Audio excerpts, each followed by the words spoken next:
Pandemic. Just kind of crazy.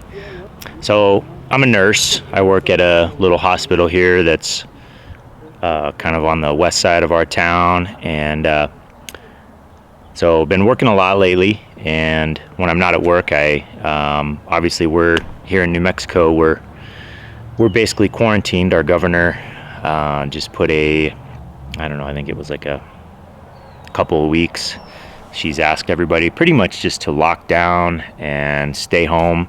You know, being a nurse, working in an ICU, it's not bad yet here for us, but, you know, I'm watching the news from around the world, looking at places like New York. You know, I get it. And I think that, you know, I'm going to respect that request to pretty much just stay home. Obviously, we need to go out from time to time to get a few essential items here and there. But other than that, my plan is to pretty much do what I can to honor that. I just think that's wise for me, being a nurse and being in an intensive care unit. I have probably a really good chance of contracting the coronavirus.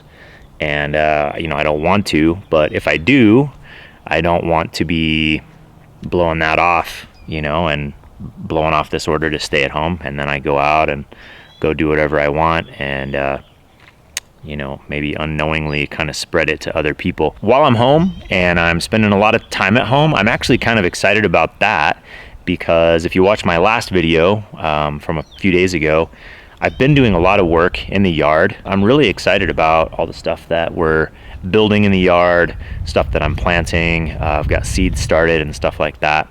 You know, I have a pretty small community of viewers here on YouTube, but you know, I think it's a good opportunity to just use this as a way to interact, and it gives me some ways to kind of share the things I'm passionate about and the things that I'm doing at home that are keeping me mentally healthy, that are you know, keeping me engaged in doing some things that are good here at home. So, and most of that for me is going to be outside in the yard, working on getting some perennials in the ground. So today I'm going to be planting these Chinese date trees. I've got to find the right locations for them around the yard, and so it's about noon. The forecast today is for crazy winds. Check this out, the way the clouds are moving overhead. Here, it's gonna be super windy today. Check this out.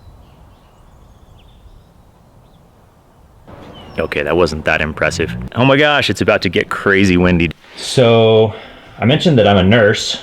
With everything going on, resources have become very scarce. And that's true at our hospital. We are really running out of masks. And so I know a number of people have been doing this, but Gentry just decided, and my mom's doing this too, just, you know, they had some extra fabric and they were able to get some elastic, and they're just making extra masks. And, you know, so I think a lot of people are doing this right now, just kind of trying to help out in any way that they can. Can you share...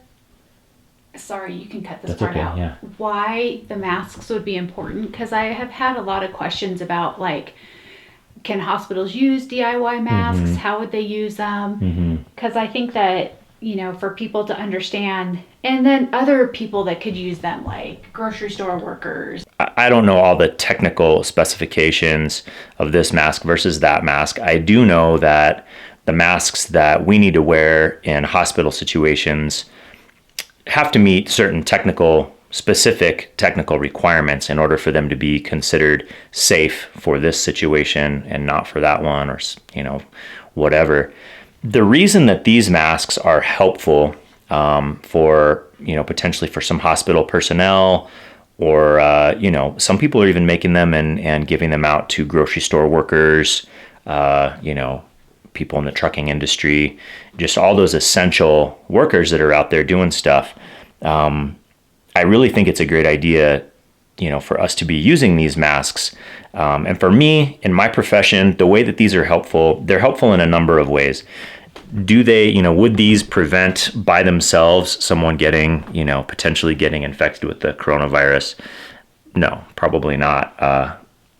But the thing that these will do is they'll help decrease the use of other approved PPE, that's personal protective equipment, that we need in the hospital in order to protect ourselves.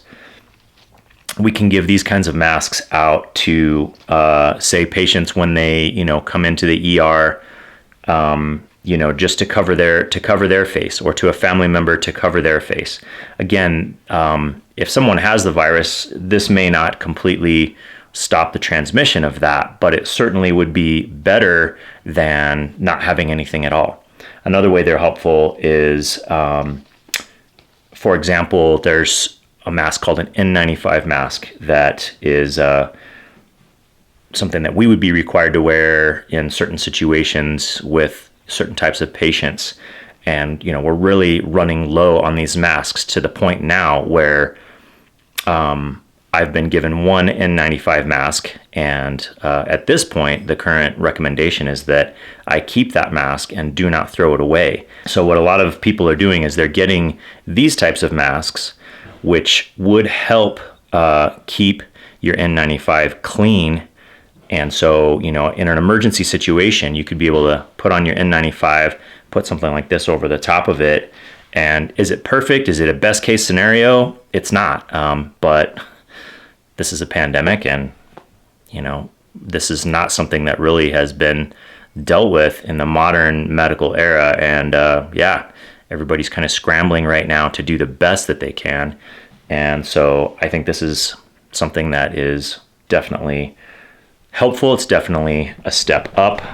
Thanks, Gentry, for doing that. And thanks, everybody. I know a lot of people got into a panic and they went out and bought a lot of gloves, maybe gowns, maybe masks, and they've been hoarding them at home for themselves, when really that is right now definitely not the best use of that kind of equipment. We need that in the medical field for sure, way more than a family who's sheltering in place needs that. So a lot of people have been deciding, maybe that was a little bit, maybe that wasn't the best decision to hoard all of that. And they've been calling their local hospitals and taking stuff in, finding out how they can properly bring down, to local hospitals and medical facilities some of that personal protective equipment that we do need. And, for sure, keep something for yourself. You may need something like that, but do you need cases of it? You don't.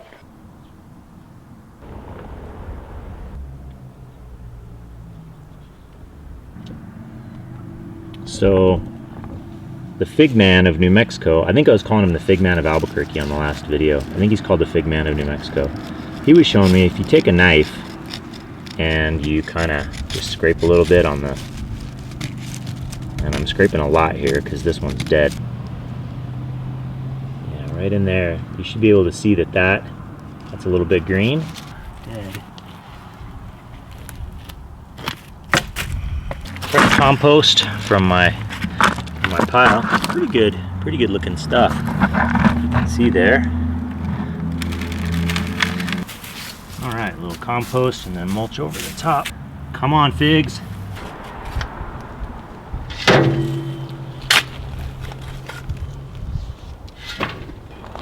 And here's what I've got. This is the sand that came out of the hole, and this is the darker, nice soil. You can see the color difference there. This is the topsoil compost mix that I use in my gardens and stuff like that. So anyway, so one other thing I'm going to do at the recommendation of the Fig Man of New Mexico, he said it really helps trees when you're transplanting them to get a little bit of soil from some of your other garden beds where things are growing well. That adds beneficial bacteria and mycorrhiza that will help the tree get rooted and established and be healthy. And so I'm gonna give it a try and hopefully it'll help. There's a wild dread over there. Do you see? Do you see it?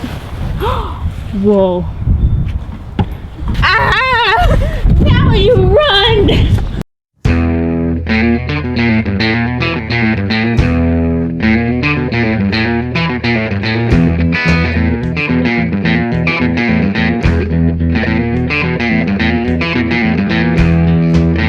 Well, not going so great right now. Let's see if we can salvage this. The whole bucket of dirt, instead of sticking together, it all just fell apart. So we can salvage it. I think we can fix it up.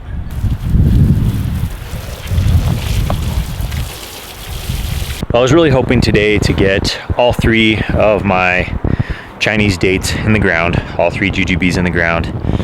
I got 1, so that's a start. And it really didn't go that well. It kind of turned into a mess. The root ball, when we tried to take the pot from around the root ball, it just fell apart.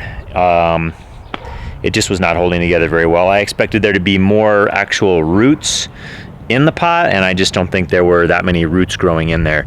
But the good news is I know that at this point anyway, these jujube starts are alive. 2 separate ones. I've got this guy staked back here and another little one staked up right there. I hope you guys are all healthy and well today. So that's it for today's episode for the pandemic vlog. The pandemic gardening vlog. So I hope you're doing great. You guys take it easy, and we'll catch you next time.